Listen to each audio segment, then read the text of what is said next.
especially women, are even if they are super successful, they have issues like people pleasing or feeling the imposter syndrome and feeling insecure because they have so much pressure from the outside.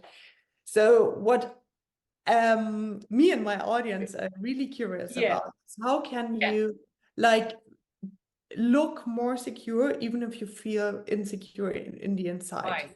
Okay, and that's a great question, because you see, Laura, in body language, we have this saying that says the size of physical space you need around you dictates to another how powerful they should assume you are. So I'll just mention that again. The size of physical space, how much space do I need when I'm sitting near you? Do I need a little bit of space? Do I need a big space? So for men, it's very easy because men take up a lot of space. And a man can sit with his arms on the chairs on the side of him for hours and no one thinks ill of it, but they do get the impression, wow, he looks very powerful, only because he's taking up more space than some other people are. So if you saw 3 limousines coming down the freeway and one limousine was much larger than the other 2 limousines, where would you think the most important person would be? In the largest of the 3.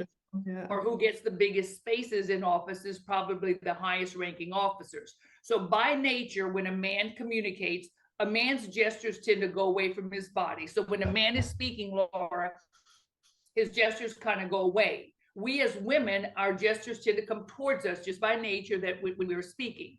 So when I coach a woman and I say, to be of equal status or to make yourself appear of equal status, sometimes you have to take up a little bit more space when you are presenting. You can make a bigger gesture with your hands, or when you're sitting. And I tell this to ladies, we cannot sit with our arms crossed and our legs crossed when we enter a meeting, because then we look very non-confrontational. We stay in a little bubble. And when we stay very small, that's when people see us at our weakest. And that's when they say, oh, I can pounce upon this person and get my way with them. So I tell people, even if you spread your books out a little bit further around you on your desk, giving the aura that you need a lot of space, or sometimes, and I'm just going to kind of do it, right now, Laura, I'm just putting my arm almost on the back of one, on the side of me on my chair.